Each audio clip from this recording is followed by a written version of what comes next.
Shalom, selamat pagi. Untuk mendengarkan firman Tuhan, marilah kita berdoa. Kasih karunia dan damai sejahtera dari Allah Bapa kita dan dari anaknya Tuhan Yesus Kristus kiranya menyertaimu sekalian. Amin. Ayat harian untuk kita pada hari Rabu 22 Maret 2023 tertulis dalam kitab Ayub pasal 33 ayat 26.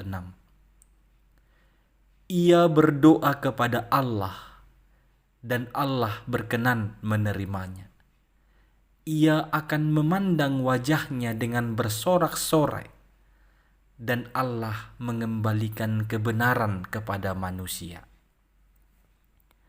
Saudara-saudari yang dikasihi oleh Tuhan Yesus Kristus, siapa dari antara kita yang tidak tahu cerita tentang Ayub dan penderitaannya? Di tengah-tengah penderitaan yang dahsyat yang dialami oleh Ayub, kita tahu teman-temannya datang menghampiri dia. Katanya mereka mau menghibur, tetapi pada faktanya mereka sedang menghakimi Ayub dengan penderitaan yang dialaminya. Setelah Elifas, Bildad, dan Zofar memberikan penghakiman kepada Ayub bahwa penderitaan itu tidak mungkin datang kalau Ayub tidak berdosa. Pada pasal 33 ini, Elihu, temannya yang paling muda, datang sepertinya memberikan titik terang atau seperti hikmat yang baru untuk meluruskan apa yang telah disampaikan oleh teman-temannya sebelumnya, dan untuk membawa Ayub ke dalam pemahaman yang benar tentang rencana Allah dalam kehidupannya. Elihu menggambarkan bahwa Allah bisa berfirman kepada manusia dengan berbagai-bagai cara, termasuk dengan penderitaan. Maka satu hal yang perlu adalah setia dan peka untuk mengetahui pesan Tuhan dari segala sesuatu yang terjadi dalam kehidupan kita.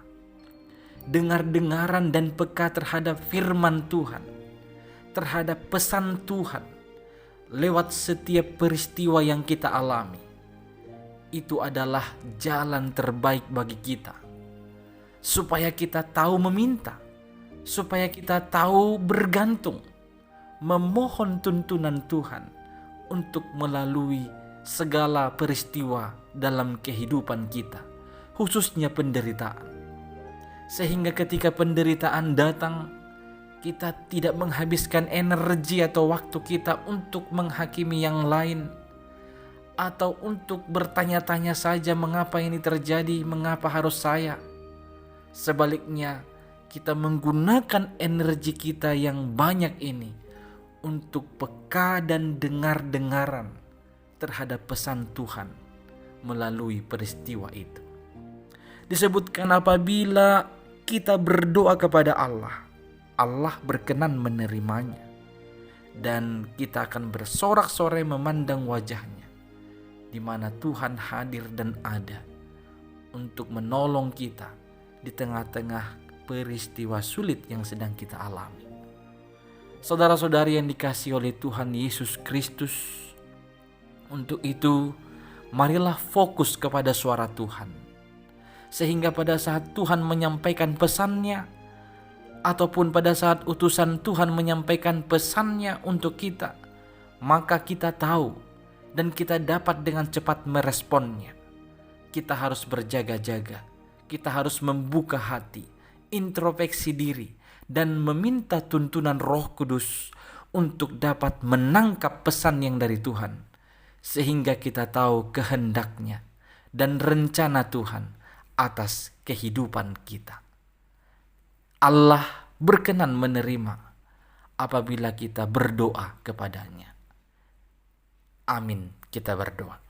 Ya Tuhan Allah kami, tolonglah kami umat-Mu ini supaya kami peka dan dapat mengerti akan firman dan pesan-Mu, melalui segala sesuatu peristiwa yang kami jalani, yang kami alami. Kami tahu Engkau senantiasa menolong kami, menuntun kami lewat peristiwa tersebut ke jalan yang Engkau kehendaki. Oleh karena itu Tuhan, tuntunlah kami oleh Roh Kudus-Mu, supaya kami dapat mengerti dan memberi respon, sehingga kami berdoa kepadamu. Dalam Kristus Yesus kami berdoa. Amin.